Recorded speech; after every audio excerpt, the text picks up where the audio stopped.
I'm too young to know any better, but I guess I'm just too old to care. I'm waiting on the morning light to clear the air. Now the sky is hung with regret, letting go that you made flags. All the silence that keep me coming back. I'm the one that you hated. You know, the one you didn't want to believe. The one that you hated. All right. Take a look at it now. I'm the one that you created. The one that you hated. All right, here we go. All right. Good morning. Good morning. Happy Sunday. Welcome to The Big Show, hosted by me, Jimmy Smith. Alongside of me is my co-host and color commentator and also host of Pissed Off Parent, Dwayne Ward. The Big Show is a podcast where we discuss modern-day issues like men's health, masculinity, the hard truth about dating, and what makes a man a man. So let's go ahead and get the Big Show started. Dwayne, good morning. Happy Sunday. Happy Sunday and good morning. How are you doing, sir? Yeah, I'm doing good, man. So woke up early, feeling good, had my coffee, got something to eat, put on my favorite pink shirt, and I'm ready to go.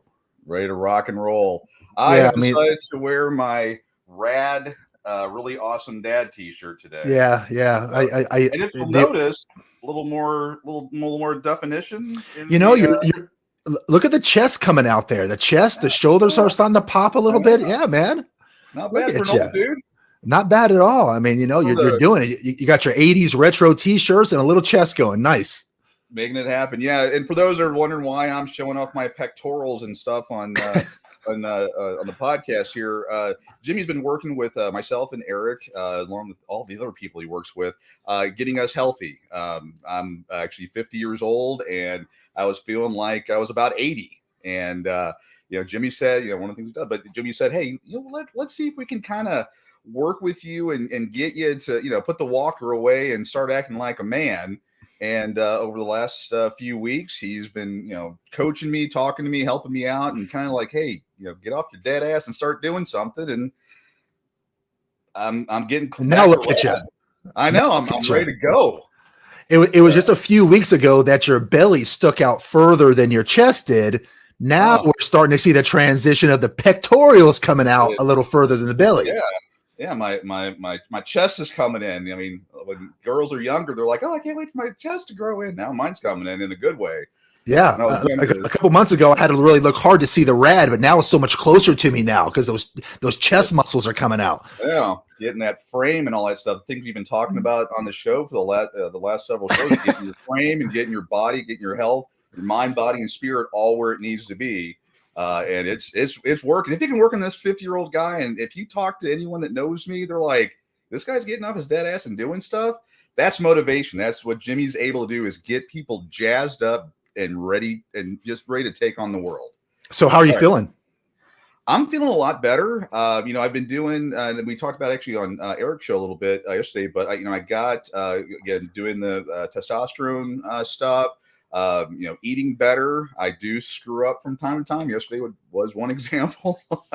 Darn it, McDonald's. But eating better, getting the right sleep. I'm a CPAPper. I know everyone, like, oh my God, that's Darth Vader dorky. But with what happens with people that have sleep apnea, they're at higher risk for heart attack, stroke.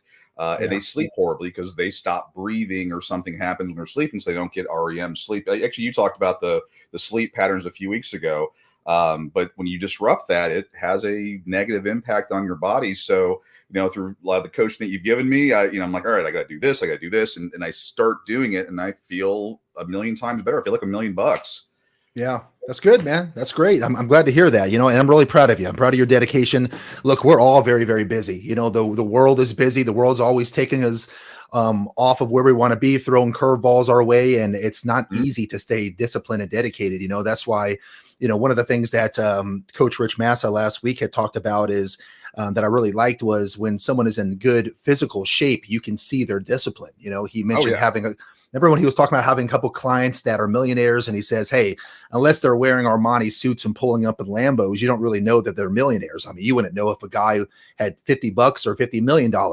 But if he walks in, a guy or a gal, and they're in good physical shape, you can see their discipline. It's kind of like it's kind of like children. You know, you go out to eat and you look over another table. The kids are well behaved. They're not speaking out of turn. They're not speaking out of line. And you know that there's discipline there. You know that mother and that father has raised good kids. So it's one of those few things in the world where, you know, you don't have to actually know the person to see the discipline that they have. So yeah. It's inherent. You walk in the room and you can tell, the kids, the adults, it's all how you carry yourself, having that discipline. So yeah, no, I 100% agree. So there's some Rich. Did you get a chance to after you saw him out? Have you busted his balls lately? Yep. Okay, just making sure. Yeah. Okay, I want to make sure last week's show wasn't like a one-timer or something. No. Listen. Busting his balls is like going to the gym. I do it quite frequently. So okay. Yeah, sometimes I'll go a couple days without talking to him, and then I'll feel that something in the universe is just off.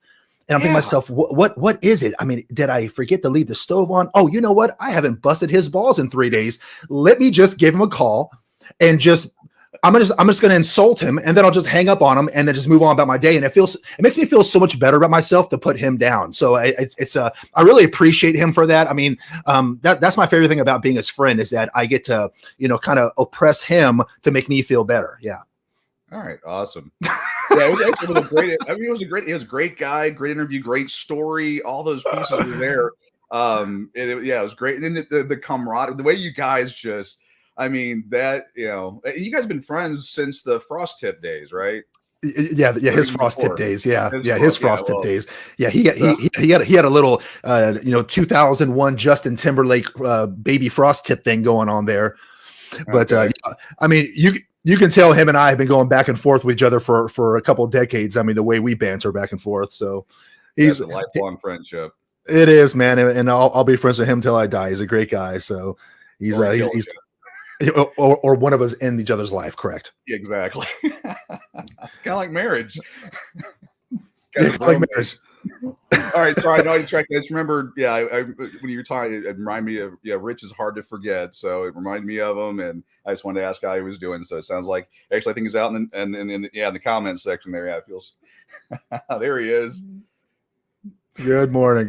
So today's show. So today's interesting thing has been going on this last few weeks since the podcast has kind of went live, and I've been on there talking to people. I've been getting some private messages in Instagram. I had a couple people reach out to me on Google through my email, and they've been asking questions, and they've been not only wanting a little bit of coaching and things like that, but just asking general questions just in general. And, I think everyone kind of knows at this point that I've, between Rich and myself and you, we've kind of driven home the point that, getting in good physical shape is probably one of the most important things you can do.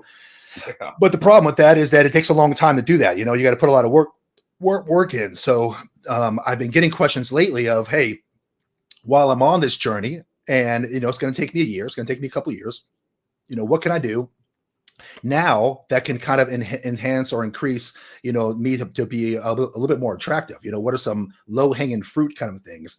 And what I decided to do was go ahead and make today's podcast about that. So I put together basically 10 ways to appear a little bit more attractive.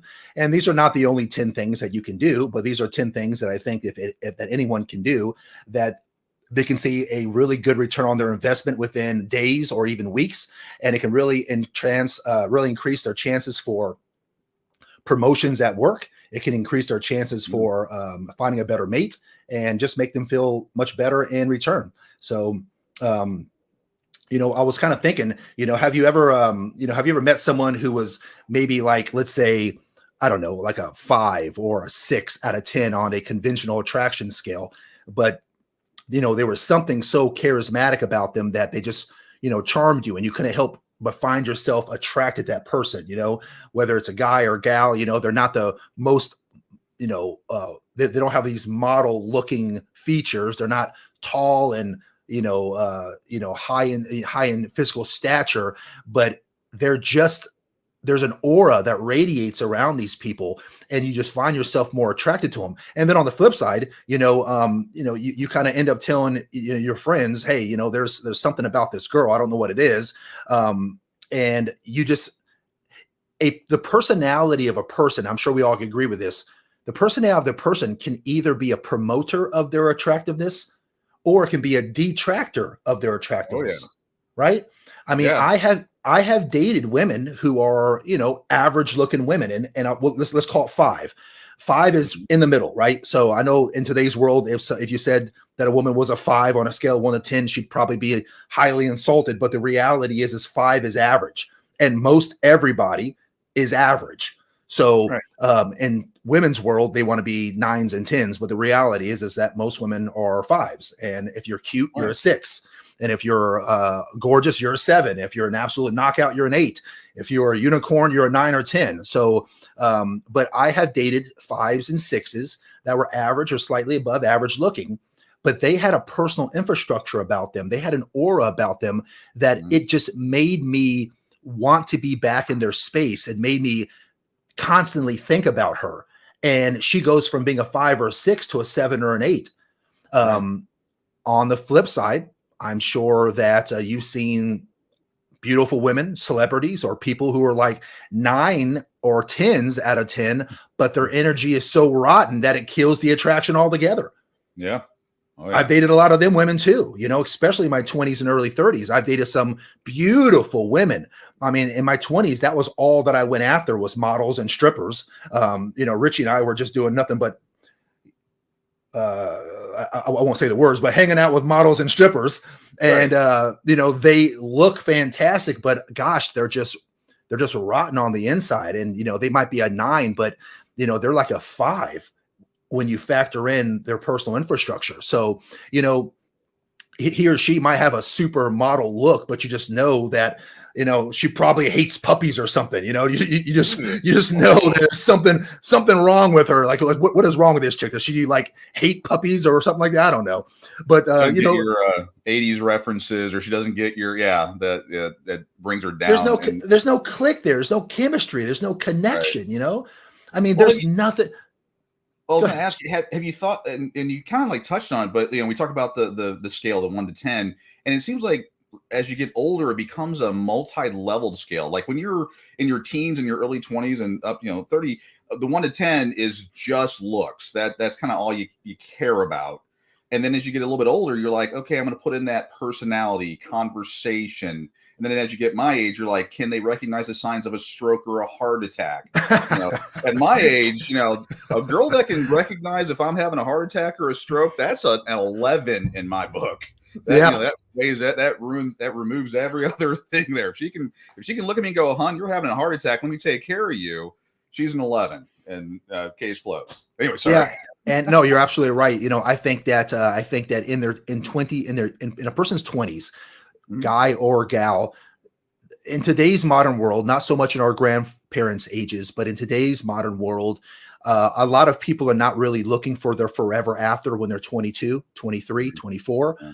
They're looking for a boyfriend. They're looking for a girlfriend. They're looking for a partner, perhaps, to kind of learn life and learn what it is to be around a woman, or a woman learn what it is to be in the space of a man. But I don't think that many people are really going, hey, I'm looking for a husband or a wife when I'm 23.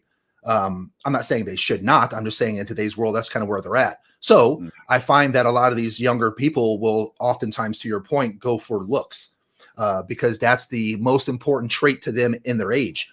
When women get into their 30s, they start maturing a little faster than men because biologically speaking, women really need to start having babies in their, not past 35, right. Because of biology. So I see that when women in their late 20s, early 30s, they start looking for more forever after. They want to have a family. And then to your point, these women are looking for different traits other than tall and good looking and chiseled abs and a chiseled jaw.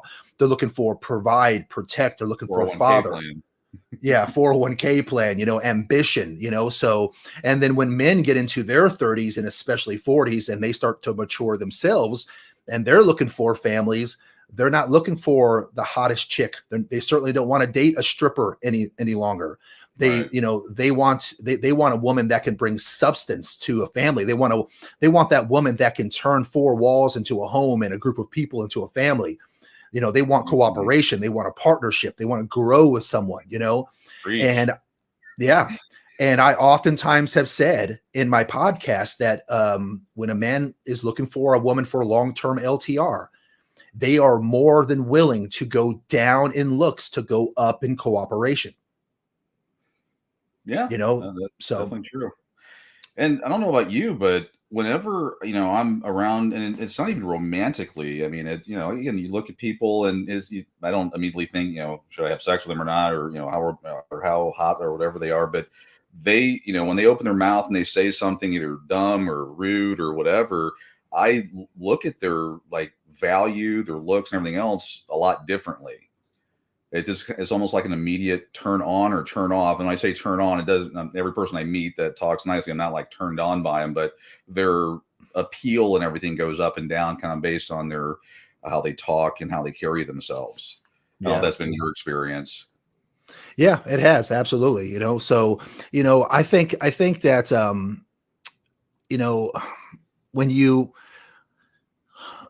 when you look at like picking mates and things like that, everyone has their preferences, but for the most part, you pretty much people know that if you don't present enough value to the opposite sex, it's going to limit your chances of attracting the kind of quality that most people would want for themselves, And the thing about it though is that value does look different when you're a man compared to if you're a woman.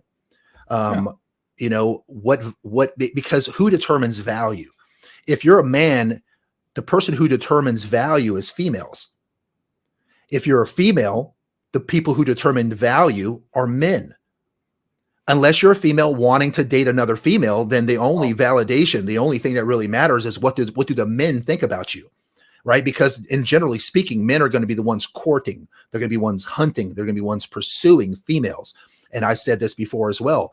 If females are the product, then men are the consumers of said product.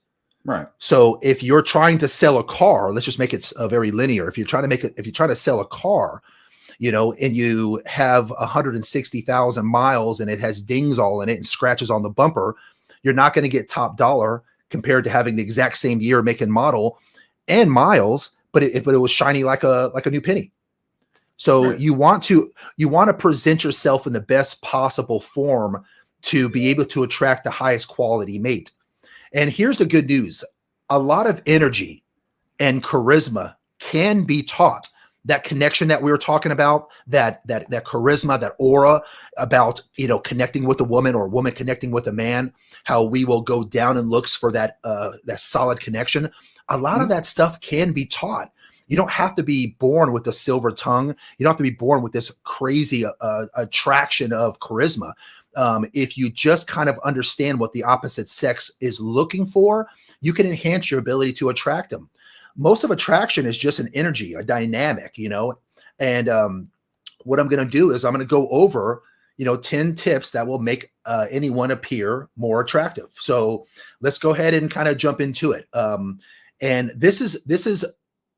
this will help both men and women, but I want to be clear that that I'm talking more directly to the men because my show is a little bit more directed towards men, although there are certainly transferable things. So if you're a woman listening to this, because I know the show gets a lot of female listeners, and I appreciate that, know that some of these are maybe not all the same things that men are highly looking for in females, but this is definitely things that our females are looking for when it comes to the highest quality man.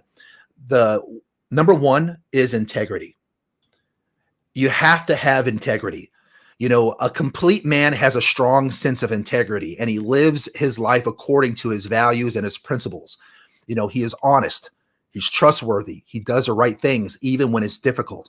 So this is what I say, Ben.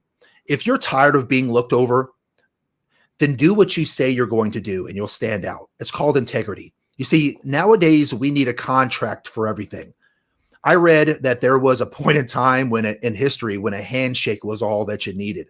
I hear stories about back in the day, you didn't have things on black and white. A man's handshake was all that was needed. You see, if you just simply do what you say you would do, they wouldn't look to the next individual for that promotion. They'll look to you, that new business partner, that new client.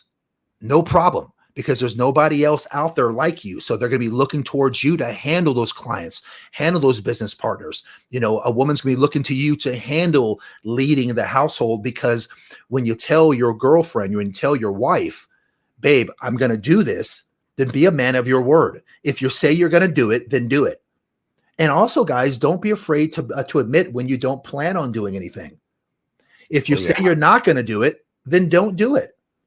Don't be afraid of saying no also. Don't just be that person who is a yes man, who's always trying to make everyone around you happy.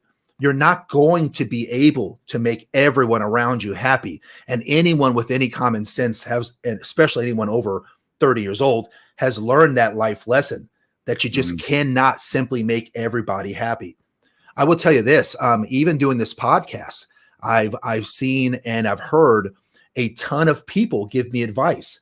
And a lot of the advice that I'm getting from people are unsolicited advice. I didn't ask them for their advice, but they will call me up, or they'll talk to me, or they'll say, hey, I've seen this. And they'll just start going, well, here's what you need to do. Here's what you got to say. Jimmy, your words are really great, but I don't like how you say them. There's some of your podcasts where you're too direct, you're too bold, and it comes across this way, and you're going to make women upset by saying it this way. Look, I am who I am. I'm a man, and men talk directly. Other men respect men who talk directly. And in today's modern world, where everyone's here to coddle and make you feel good, in a world that we live in when there's participation trophies for just showing up, yeah, you probably are getting used to hearing your ego stroked and your head rubbed. It's okay. You're the best. And then when you hear these men and women who are the kind of men and women who truly care about you and truly love you, that want to see the best for you, here's how you know that someone really loves you: when they're honest with you, even when it doesn't feel good. That's one of the things that's one of the vetting factors of being a close friend of mine. I don't have close friends who tell me things that I want to hear. I vet my friends. I want to be surrounded by people who are smarter than me, people who are visioned in line with me, and people who are not afraid to say, Jim, look, that was good, but this is how I saw it, and I think that you could have done it better. And if I respect that person, I'll also respect their feedback. But I find that in today's world, I'm personally getting a lot of feedback from people who have not necessarily earned my respect, or certainly not people who I even ask for their advice, telling me how I should run my show, tell me how I should run my life. And I'll listen to it. I'm not going to have a closed mind. But at the end of the day, listen, if you want to start your own podcast, start your own podcast. Say whatever it is you want to say. And if you think that coddling feelings is the best way to go, who am I to tell you what to do? But on the show here, this is all about honesty, and I'm going to I'm going to uphold integrity, and I'm going to say some things that doesn't always feel that good. Hell, probably even in today's podcast, but you have to know that it's coming from a place of love. It's coming from a place of wanting to help you, because none of you guys are paying me to do this. No one's scratching me a check every week for this. And I'm putting hours into this content to try to help people every single week. I'm taking my own personal time aside to do it, because I want to this is my way of giving the world back. I think God has blessed me with some great talents, and I'm trying to think how I can leave a legacy on this world. And if it's not through children, because I don't have children, well, then how am I going to give back to the world that's given me so much? And one of the talents that I have is my communication and my ability to help people. And so I'm doing this for free. And I'm not going to do it to coddle people's feelings. I'm going to do it to help them grow. It's just like how whenever you and I were talking about fitness and talking about eating right, I didn't tell you or promise you that it was going to be fun. No. What I said, right? It wasn't going to be fun. Yeah. I mean, it's like, you're going to have to eat, every couple hours. You're going to have to, you got to put the pasta down. You got to step away from the cheeseburger.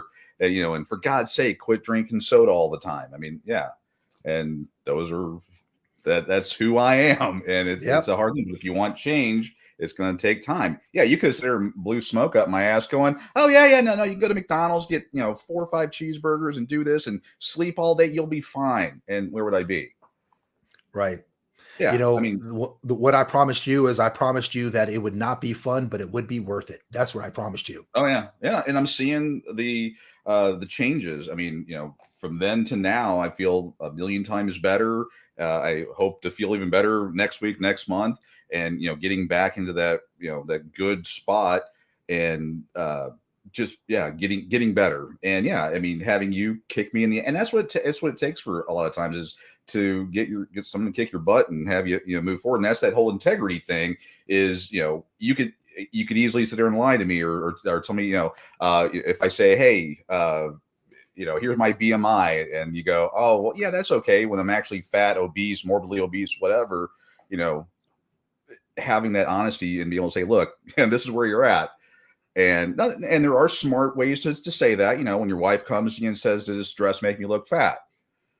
There's, the one that the smart answer and the dumb answer. Remember in Star Wars when what was it? What was that squid? The admiral is like, it's a trap. It's a trap. Yeah. I keep hearing that. Like whenever your girlfriend says, hey, do I look fat in that? I'm like, ugh, it's a trap. I keep hearing that little squid guy. Like, well, but there's not your thing, or you find ways to keep your integrity, but still, not do something that's going to get you beat up or something. Yeah. Maybe say something like this. Say, you know what? It looks good on you, but you know what really looks good is that one green dress that you wore a couple weeks back. That one really accented your curves or made you look, gorgeous. I don't know. I mean, honestly, that's it. Like I said, men hate when women ask that question because, what I want to say is no, the dress doesn't make you look fat. The fat makes you look fat. But I also don't want to be celibate for a year either. So. But there's not so many people, Dwayne, that are living by code of ethics, the code of integrity, to kind of do unto others what you want kind of done unto you. Like we all know that saying, but very few of us is living it. When you're in your career, treat every client you get as gold. See your focus on that purpose, that person as someone who's going to pay your focus on clients, because I get asked this a lot because a lot of men are trying to be focused on their careers. So integrity plays a lot into people's clients that they have and things like that. And, and I tell them to see their focus on that person as someone who's going to be paying you some money, but instead you need to be focused on how you're going to serve them better. Like so many people are seeing clients and patients and all these things as some sort of money grab. How can I make money from these people? And I try to let them know that instead, just kind of see these people, how you can serve them better, how you can solve a problem for them better. They came to you for a solution, and either you have the answer or you don't have the answer, or you don't. So, if you want to make money in your career, then my opinion is to always remember that they came to you for a need, and whatever that need is, your job is to solve that need. And the better you get at solving people's needs, the more money you're going to make in your career. So don't see it as how can I make more money off this person? See it as how can I be better for my clients? That's how I would look at it. We live in I was going to ask you, what would you see? It just kind of hit me, the integrity thing, and there's such a loss or a lack of that today. People are lying to people and stretching the truth and doing all this bad stuff, and they think they're telling the truth. It's I think I've told you before, I watch trash TV, 9 Day Fiance and Love After Lockup, and of course dealing with people, and they will lie to you and believe it's the truth, and they're okay with it, or they won't even live in the world they create. They'll be offended when you lie to them, but they'll have been lying to you the entire time. Yeah. And I don't know what your thoughts on that. I guess it just boils down to having integrity. Know what the truth is. If you give your word, keep it. If you can't, be upfront. If you're not going to make that deadline by Monday, own up to it. Don't say, Right. oh, Bob did it, or it's so and so's fault. Have that, integrity, and say, the buck stops here. I'm a man or woman of my word, and what I say goes. There was no misunderstanding. I goofed up, or darn it, I am going to make sure this gets done for you. Yeah, good point. I mean, how many times have we been in situations where someone has told us, like maybe a client or a customer has told us, I'm not mad that you didn't have the product. I'm not mad that you missed the deadline. I'm mad that you didn't tell me what was going on. Exactly. I'm Yeah. mad that you didn't. I'm mad that you didn't communicate. Like you just went dark, and then I had to call you to find out what's really going on. So I agree. I mean, I think that if you just have the integrity and you're able, it kind of goes back to not being a yes man or a yes woman. Right. Integrity also, in my opinion, is having tough conversations with people, even though they're tough. Even though it doesn't feel good, but people will respect you. And I'm not here to toot my own horn, but one of the things that I'm proud of that for myself and the employees that work for me is that they always know what page they're on with me.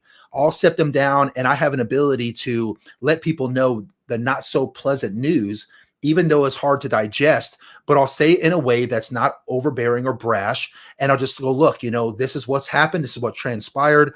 These are my thoughts about it. What do you guys think about it? Okay, great. This is what we'll do then. And this is how we're going to move going forward. And people at least appreciate and respect the fact that it came to them and delivered that kind of news instead of just ignoring it or hoping that it goes away. I think all that plays into, the integrity piece. Yep. We live in a society now where no one can really be trusted. Everybody's after that next dollar, like, and what are you looking to have? Are you looking to have a one-time client? Or are you looking to have a client or a client that does business with you for life? So Right. Look at your clients kind of like your friends. You meet someone new, and what is your goal with them? Are you looking to have a friend for just that weekend because you're hanging out at the jazz festival, or are you looking to have a friend for life? Well, I oftentimes, and maybe this is wrong or right, I don't think it's wrong. I think it's actually smart. That's my opinion. Whenever I look for my girl or friends that are men, I learn as much as I can about their past to predict their future. So one of my shit test in dating, one of my vetting things is I'll try to find out how her relationship is with her family. And I'll try to find out how many close friends she has and for how long she's had those friends. And the reason why I do it is the exact same reason that whenever we are employing people and we're interviewing people, if you've had two applicants that both have had a 10-year history of work history, and one person has had 5 jobs or 6 jobs in the last 10 years, and the other person has had 2 jobs in the last 10 years, who are you more likely going to hire? You're going to more likely hire the person who has 2 jobs in 10 years. Why? And the reason why is because no matter what job you have, Dwayne, every job comes with its challenges. Oh, yeah. It comes with a bunch of people that work there that are broken, they're emotional, they're stressed out, they're overworked, there are headaches sometimes, they've got issues, and there's going to be times that you're going to be put in situations where you're going to have to bite your tongue, you're going to have to roll with the punches, you're going to have to, stand up for yourself. Yeah. There's so many variables that make a person be able to stay with a career for a long time. That's the same thing when it comes to friends. And it's the same thing when it comes to having relationships with your family. Our families are some effed up people. Oh, God, you're telling me. I sent my paperwork off to Ancestry.com, and they sent me back a thing of seeds telling me to start over. Yeah. I sent mine off, and they just sent me a look that says, "My God, I'm so sorry." Our thoughts and prayers are with you, and it's because, we don't get to pick our family. And so, having good relationships, or at least a relationship where your things are on even keel ground with your family is becoming harder and harder to have, because you can pick your friends, but you can't pick your family. And if you have a good relationship with your family, either you're very, very blessed or you've worked very, very hard to have that relationship. And I can think of people in my own personal family where, honestly, Dwayne, I'll be honest with you, if they weren't my family, I probably would have nothing to do with them. Just being honest. Yep. Their moral compass, doesn't line up with my moral compass. So Definitely. when you look at doing the right thing and having integrity, it really plays a lot. I think that if you look at someone's past and you see how they handle adversity and you see how they handle strife, you can predict their future. So, like I said, we live in a society now where, I mean, hardly anyone can be trusted. Everyone's after that next dollar. They're looking for quick things instead of long-term things. You got to look at the big picture. And since integrity is hard to find, it's oftentimes the biggest attribute that an individual can have. So when people find you, when people find you at that business or a person who has integrity at that business, what's going to happen then is your business will explode and your relationships will grow. You see, these are the small intangibles that people, I think, overlook a lot of times.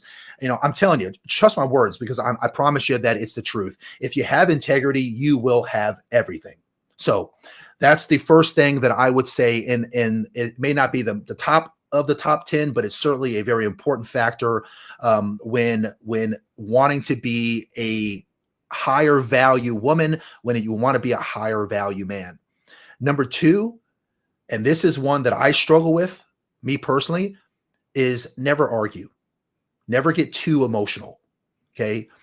Don't let your woman or the people around you take you off center. You've heard me say take you off center many times. Stay calm. Think about your words. And if need be, remind them that they're talking to a grown man. They're talking to a grown woman. Yep. When you become emotional and you yell, people know that their words have power over you, and the world will continue to use them in future battles against you. Instead, if the world becomes disrespectful, warn the people around you that you would not tolerate the disrespect and to not speak to you that way. One of the best advices that I've given people and that I've learned is you teach people how to treat you.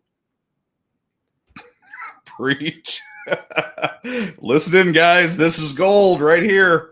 You teach people how to treat you. So if you don't say something when someone treats you bad, you're teaching them that it's okay to talk to you that way.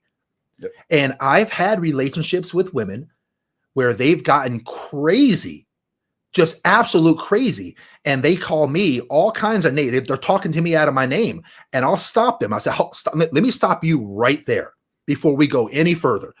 Right. Do not speak to me like that. I don't know who you think you're talking to, but you're talking to a grown man. If you want to be around me, then we're going to talk to each other with respect. We're both grown adults. You treat me nice, and I'll treat you nice. Because if you're going to treat me that way, you're not going to like how I'm going to treat you that way. And I'm not going to allow myself to be taken off center and disrespect you just because you started to disrespect me. So if you have one of two options, you can either talk to me with the same respect that I'm talking to you, including the same tone, or I'll just leave. So would you like me to leave, or would you like to start this over with? Just try saying something like that. And now I didn't MF them back. I didn't talk to them out of their name. I didn't raise my voice. I stayed calm, but I stayed very direct. And I just let them know that the behavior wasn't going to be tolerated. And 8 out of 10 times they'll say, okay, cool, you're right. They'll calm down a little bit. But what they'll do is they know that they'll never be able to in the future talk to me and call me that kind of name. And if they continue the behavior, the best thing you can do is just leave, remove yourself from the situation. If nothing changes, leave, just leave. This will keep people's egos in check, and they'll remember and they'll know that they cannot physically manipulate you, and they cannot manipulate you with their words either. Remember that the world is absolutely powerless against you unless you allow it to have power over you. And that's why in my teachings with men, I tell men, you've got to control your emotions.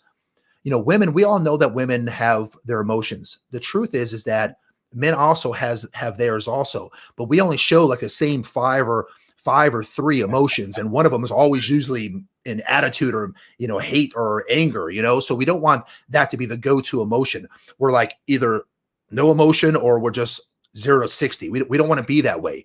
The world, Dwayne, is falling into tough times. It really is because, yeah, have you noticed that? Oh God, yeah. Men, I tell you, I wish I was born in 1920s. To me personally, I would have rather been born back then because the world has fallen to a place that where I don't even recognize it. But men in general, though, I mean, they've civilized this world and made it so comfortable that strong, dominant men are not even needed currently in this state of society. This has led us into thinking that highly productive masculine men are too aggressive, and it intimidates lesser men and fragile women. With the single family households at an all-time low, with the single family households at all-time high, and nuclear families at an all-time low, women are raising boys alone without the guidance of their fathers. We talked about this plenty of time. And, not all, but women in general raise masculine women, and they raise feminine type of men. Women have taught boys to think that it's okay to cry, that it's okay to be weak. Boys are bred into, this thinking that expressing their feelings are good and that traditional masculinity is toxic. And masculinity is not toxic. This, of course, can be unproductive. This leads to unproductive men that exudes the very traits that women deem toxic to begin with. So it's just weird. It's like this circle of shit. You got these men who are taught to be emotional, and then they grow up to be emotional, and then they're called toxic for being emotional, but they were raised to be that way. Emotional control is the fundamental trait that makes a man a real man. You have to have emotional control. Well, emotional control. Would there be some examples of or ways to not get emotional? Because, when you're in a situation either romantically or friendship or work, what are some, do you have any tips that people could use? Actually, one of our, Deborah down in the comments says she had that happen to her twice to different people just recently. Like what are some tools or tips to your boss is yelling at you, your girlfriend, wife, or boyfriend, husband is yelling at a stranger on the street? What are some tips to where you don't get emotional? Like, count to 10 or... Here's what makes having emotional control much easier as a man. Okay.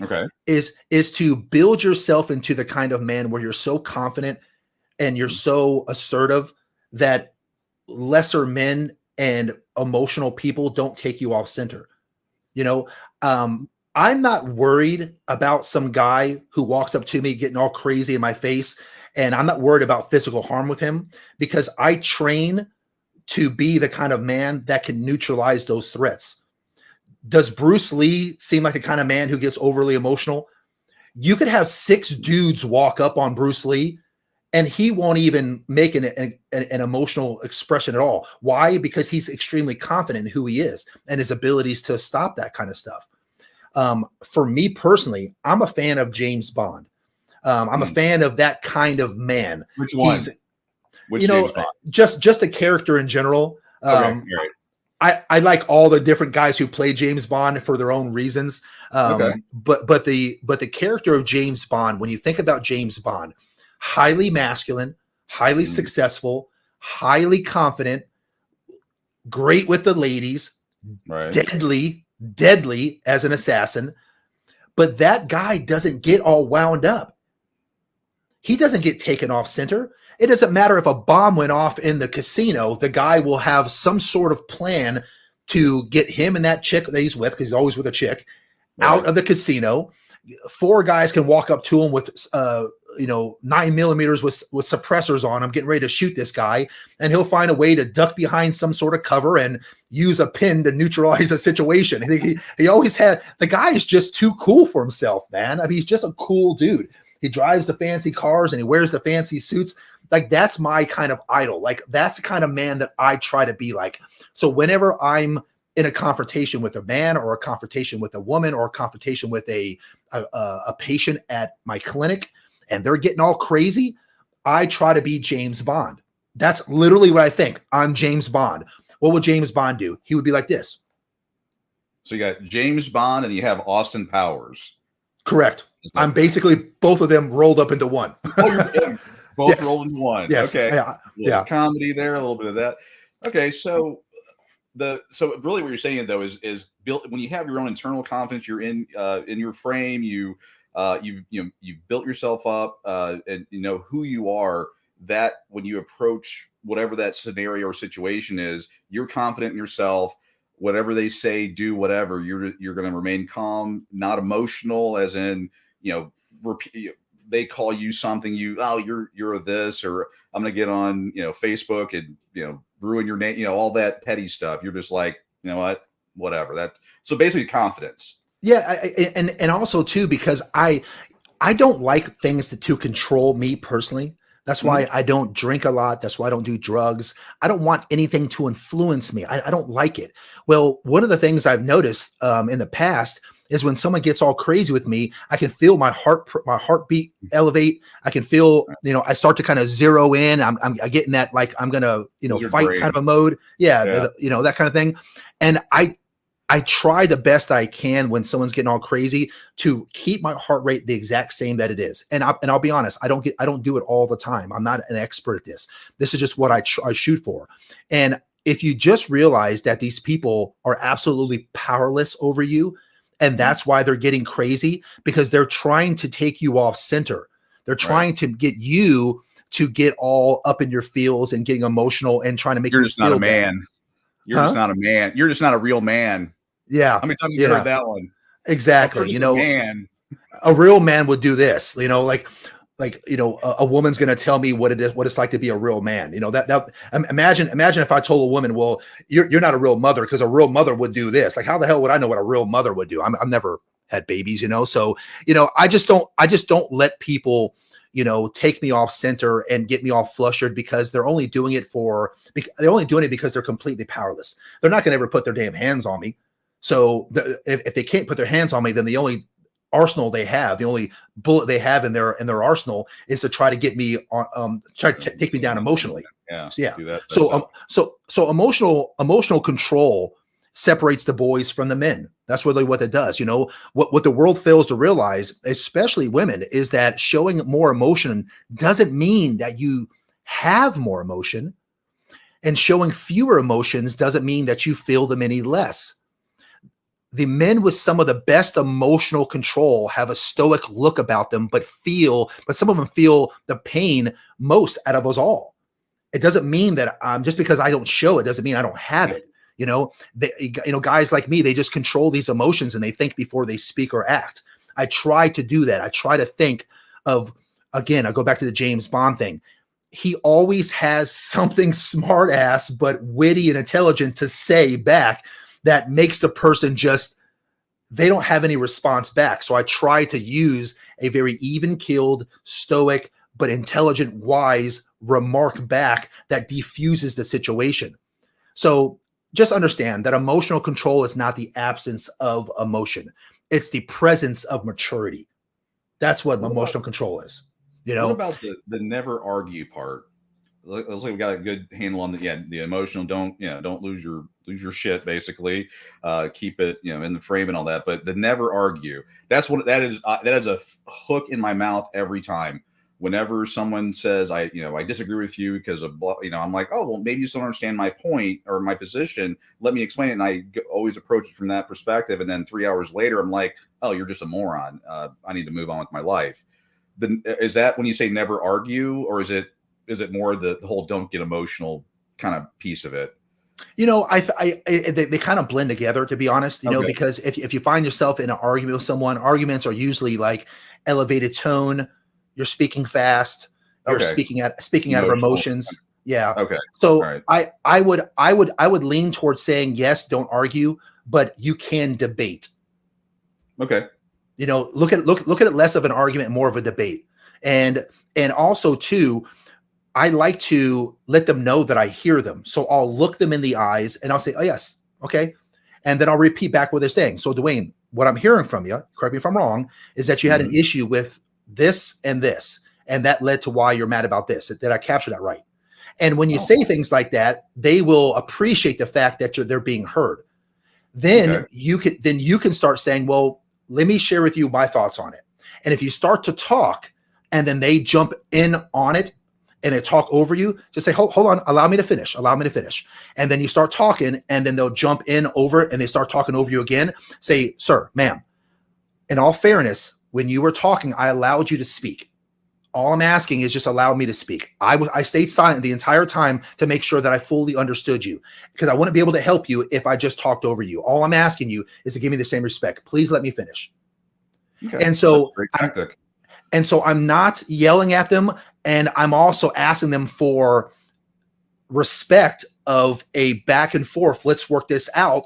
But I'm letting them know that the behavior of them over talking me is not acceptable. Okay. So Perfect. that's what I mean. That's how I've learned to defuse situations where someone's just bah, bah, bah, bah, bah, bah, bah, bah. And if it continues, then I'll say, look, okay, it seems like you are more interested in being heard than you are being understood. Like you want to be understood instead of understanding. I'm trying to help you understand the situation, but you just want to be understood. So if you want to just talk, I'll listen to you. But I kind of caught the feeling that you're looking to have a solution to this problem, and we're going to have to work together. And working together means I'm going to have to be able to speak, and Right. kind of reply to this. Will you Part of please this, let? Yeah, it's a back and forth. Let's talk like adults. Yeah, And that I'll is a just great tactic. I put my hands out like this. I said, listen, I'm here to help you. I want to help you. I'm listening to you loud and clear, and I let you talk the entire time. I stayed quiet because if I talked over you, then that would show you disrespect, and you would have thought that I'm not even listening to you. And I want you to know that I'm absolutely listening to you.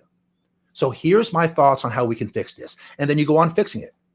So that's kind of what I mean. It is a little more of a debate than maybe it is an argument. But Well, it sounds like you're trying to diffuse it. You take one or two shots at diffusing the argument, so you're not getting into the argument. You're not participating. And then when you find out it is an argument, keep your emotions in check and go, you know what, toodles, and exit scene stage right. 100%, because there's going to be people, and we all know this, no matter, like, some of those things you guys might be saying, hey, it sounds good, Jimmy. Yeah, I like how you worded that. Perfect. Awesome. And it will work for most of the people, but there's going to be some people that even I can't help these people. Yeah. So when the debate is futile, you leave. You just leave. Right. It's just like whenever you listen to some of the better customer service people on the phone, and you've got a customer that's just giving her the business. That customer service rep, the very good ones, will say, ma'am, I'm not going to allow you to talk to me like that. I'm just going to go ahead and hang up the phone. And when you calm down, give us a call back. We'll help you out. And if you were to end the conversation, the person on the other line is mad because they are powerless. And when they call back, if they continue the same tactics, you end the call again. And I promise you, on the third time when they call back, if they really wanted to help or needed the help, they're going to change their attitude and they're going to approach it differently because they realize they have no power. So I'm just saying, when it comes to emotional control, you cannot lead your family or those around you if you harbor no emotional control. Another thing that's really important to know for everybody is when to choose to show your emotions, because there are the right timing and the right places for everything. So when you show your emotion, it's a very important decision, and it'll greatly influence how the world views you and your personality. Imagine like a terrorist attack taking place in our country and the president coming on TV and beginning to cry when talking about the retaliation of this attack. If the president came on to TV and did his address to all of us and got emotional or started to cry, think of what damage that would do to the confidence and security of the American people. Like, we would sit back going, oh, shit. Oh, my God. They're apologizing to people, their countries. Kneeling for them. Yeah. The president is just he's a human also. That man has all the same emotions, but it would be best to vent his emotions when he's alone or in the confines of his most trusted people. Right. So pick your timing wisely when expressing your emotions. women are forgiven when expressing their emotions, but for men, we kind of know that's not really the case. Yeah. You know, it's really not. The world and our women will look at us a little different if we break down too often or at the wrong times. And men, you know, don't take the ball and run with this. I'm not saying don't have emotions. I'm not saying don't express them. Right. What I'm saying is choose the timing wisely when expressing them. And, Right. you know, you don't want to break down too often or at the wrong times because you'll lose respect of the men and women around you if you're not wise about how you let your emotions slip. Yeah, like when Optimus Prime dies in the movie, it's okay then, right? Sure. Sure. Okay, thank you. All right. I know. I'm good. I know that's very devastating for someone like you. It is. There's a strong emotional connection to Optimus Prime. I mean, he's the leader of the, is it Autobots? Is it Autobots? Really? Yes. Autobots. Really? Autobots are the small ones, right? The smaller. I don't remember. The small ones? No, is it? Yeah. Optimus Prime right here. Right. He's the good guys, and then you have Megatron. That's a bad guy. That's the bad guy. But I actually have a montage of good and bad. Brandy put all these did it because if I would have done it, I would have done it lopsided to where all the good guys are here and the bad guys are here. She made them based on how they look and all that. And it looks really good. Yeah. You know, very nice. It does. Yeah. So, I mean, you know, all I'm saying is that if someone goes through all the trouble of having a background that looks as good as yours, if the main man dies, I mean, come on. One or two tears are not going to dumb truck. Oh no. I'll be right back. Even I wouldn't have went that far, Brandy. Even I wouldn't have went that far. See, Dwayne would have just logged off if I called Optimus Prime a dumb truck. Oh, I would have flown down and yeah. Wow. That's that's our little joke. Whenever we go somewhere and I see Optimus Prime, she's like, oh yeah, the dumb truck. All the Comic Cons, they all know that when they see us together, that she's going to say it's kind of her almost catchphrase at this point. And oh my goodness, it's okay. She's written out in my will. It's all right. Yeah, that's how beneficiaries get changed right there. That's how they get changed. Yeah, like I'm gonna have anything left, but yeah. So, anyway, so the caveat is that if you don't let out your emotions from time to time, it will lead you to implode, guys. Mm-hmm. So we don't want to like harbor all this all the time. You can't just simply pretend it's not there. You know, emotions are energy, and energy doesn't die. If you mismanage this, you'll likely have a huge outburst and end up losing frame, or even worse, you know, do something drastic that might have finding yourself in jail, you know? So learn when and where to properly express your emotions and be intelligent when you do it. Don't harbor it all in, let it out, but just be careful and be careful when and be careful to whom you're allowing to let your emotions out. I would be very careful letting your emotions out too much with the woman that you're with, because since you're looked at as the leader of the household, there is a point of no return. I would say more of like your guy friends and, you know, people, maybe your mom or something. I don't know, but you know, everyone has you know, a few friends that, you know, you can sound off to. So it's important. Another thing, let's talk about being smart with your emotions. Okay. It's not easy to master emotional intelligence. We know that, but when you do, you know, you can now not be influenced by the world around you. Most people cannot physically make you submit to their will. So they're going to use words, insults, taunting to influence your emotions and make you react in a way that they want. We've been talking about this in this podcast today. So this is the very first tactic of women, because it has to be their first tactic, because women are far physically weaker than men. They can't overpower a man, generally speaking. So women are going to use the mind tricks and manipulation as weapons, because that is equally as you know, not valuable, but equally as you know, what's the word I'm looking for? It works, basically. You know, it works. The outcome works. You know, you can club someone over the head to make them submit, or you can, you know, word tactics to make them submit. Right. by harboring emotional control, you disarm people immediately and they have no power over you. If you cannot control your emotions, then you're nothing but a slave to the world that you live in. So you got to be smart with your emotions and think before you start reacting. Not everything in your life, people, needs a reaction. Not everything needs a reaction. Okay. Remember that emotions are energy, and energy doesn't die. It just transfers. So lesser men use their despair and anger to lash out and break things. They slip into bad habits like drugs and alcohol. Instead, just transfer your emotion to something productive. Use your anger and release it in the gym, to better your body, to use it as fuel to take that risk for a new business that you've always wanted to, or start the project you've been putting off. Energy doesn't die. It just transfers. So if it's not going to go away, the energy, then at least put it to some productive use. Do you hate being broke? Do you hate being overweight? Well, then get your ass up and use those emotions to fuel a fire that the world has never seen from you.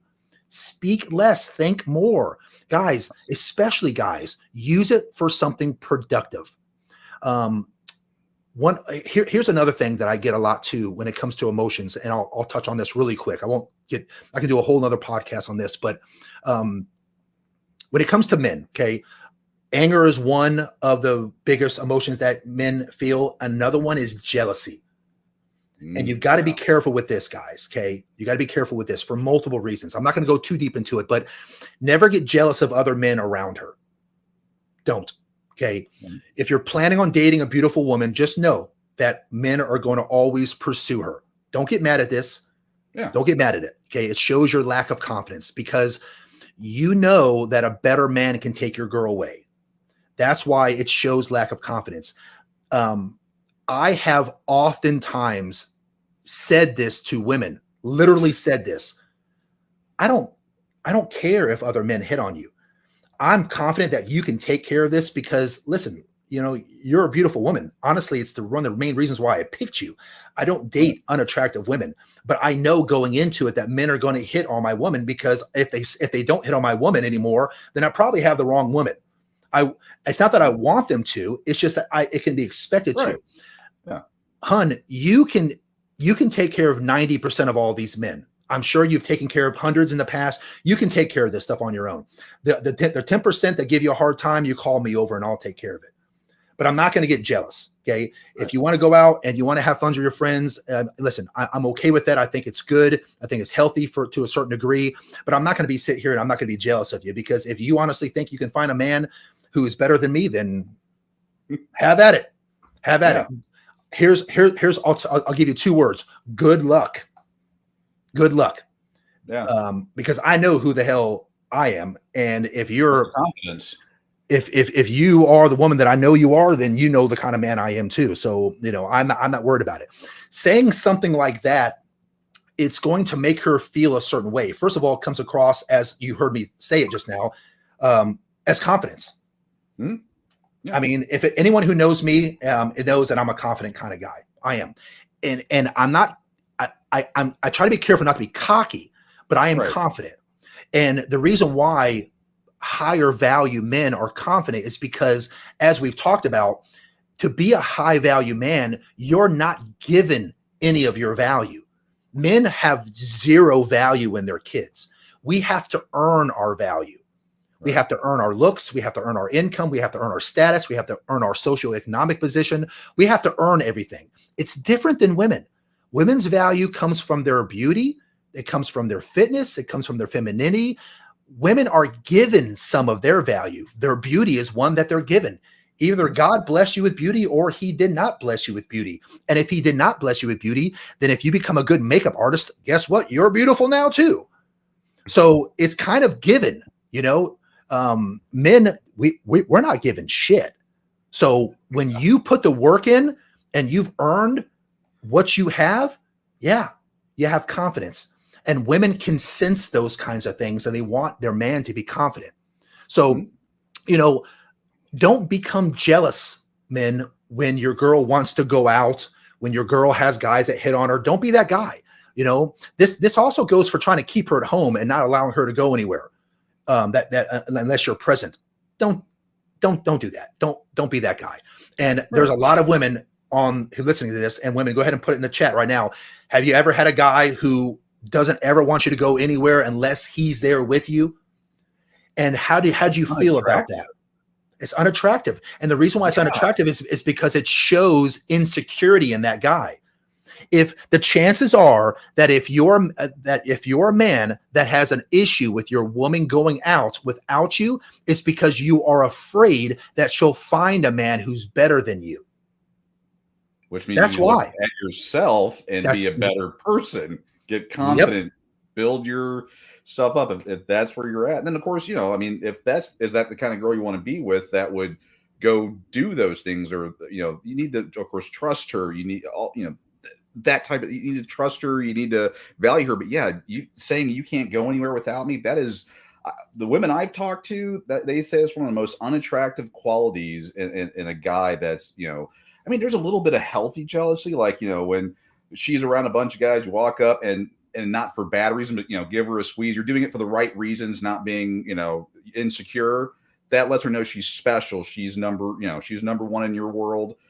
That's okay. But when you show those insecurities, that is one of the most ugliest things to a woman. And I would love to be proven, if any of the ladies, guys, whoever is in the crowd, if you disagree, shoot that out there. But that is, I'd say, one of the most unattractive things, on your list. That should be like number, I think you said 10, there should be like number 11. Don't be jealous. That's unattractive. It's just a beta tactic, man. You simply cannot be there every time a man tries to hit on your woman. So yeah, you should work on being the man that's so valuable to your woman that she wouldn't even dare think about leaving you for another man. Exactly. Yeah, you need to be that guy that she's like, there's 3 billion other guys in this world.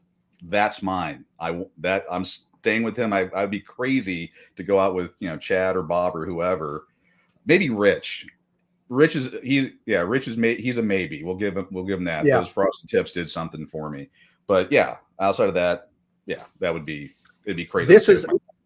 This is my advice, men. Stop trying to find the woman of your dreams. Instead, become the man of hers. Preach. So if you're a quality man, she will respect you. She'll deny all advancements of other men. If you do provide value to her and you're a stand-up dude and she doesn't handle these situations the right way, then end things with her. Yeah. Okay. Do not show her you're jealous, because being jealous gives her a way to manipulate you as she sees fit, and it inflates her ego. So there's certainly caveats to it. If you're the kind of guy who provides value to her and you're a stand-up good dude and she cannot handle these situations the right way, she's got to go. Jack. You have got to get good at leaving these women. So that's number 2. Before we go to number 3, let's go through the comment section real fast, because we got a bunch of people commenting. Oh, here's some earlier. There it is, right there. Admiral Akbar. That's who it was. Yeah, I remember that. Here's our trap. All right. Let's see. Downfall of having the internet because it has caused instant. Ain't that the truth? Yeah. Yep. Bruce Lee and James Bond. Listening is a skill. So here's one that Richie teaches a lot too. Before he's referring to, Richie has done this with me a plenty of times. I call up because he's one of the guys that I vent to, right? So whenever I talk about releasing my emotions, he's the guy he's one of my guys that I go to, and I'll say, hey, here's what's going on, here's my situation, this, that, and the other, and this is exactly what he says to me. Do you want to just vent, or are you looking for solutions? And basically what he's saying. Yeah, he doesn't mean that insulting. It's like, hey, if you're just wanting to have a bitch section, I'm here for you to listen. But if you're wanting solutions, I'm going to listen that way. Yeah, and guys, this is a very, very important tip that you need to learn when handling your woman. Okay, guys are by nature fix-it people. Yeah. We fix shit, right? The issue is that we're assuming that she wants things fixed all the time, and that's not the case. Right. Women don't always want you to fix the problems. A lot of times, I don't know what the percentage is, but I think it's more than 50%. So more times than not, she just wants to vent. So a good tactic is to use Richie's thing. When talking to your woman or anybody, but especially women, ask her, hun, do you want to just vent, or are you looking for solutions? And she'll probably say, no, I'm just looking for someone that's kind of sound off on, and then just be there and listen and you know, and all that stuff. So Phone etiquette. yeah. Aw. So well, hold on. She put that, and then she put this. So she's Okay. so Yeah, that's her way of trying to get back on the insurance policy. yeah. Mostly Transformers. This is Transformers. These are Voltrons. The Lions are down there, and the Diaruggers are up top. I appreciate that. I really do. I really appreciate that.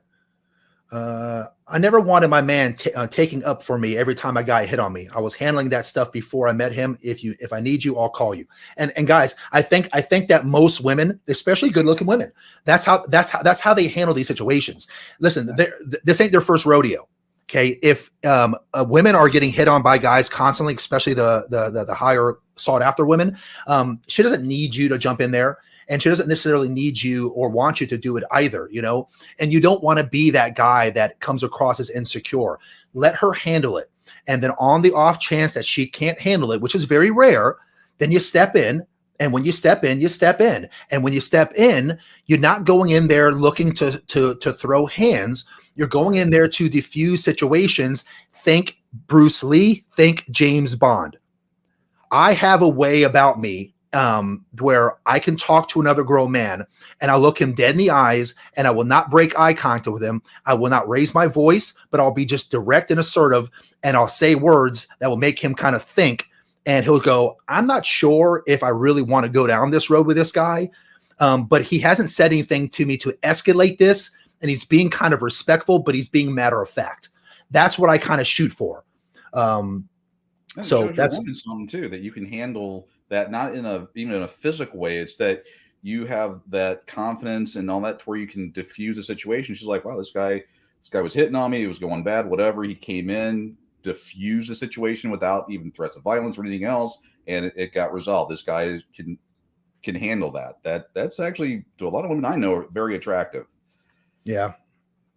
So Maria says, I thought you were going to say, you know, fix things like the door, the drawer, etc. Oh, hell yeah. Come on over and I'll give you a list. No, I hate it when guys give me advice. I already know the answer. I know I did wrong. So there you go. You know, there you go.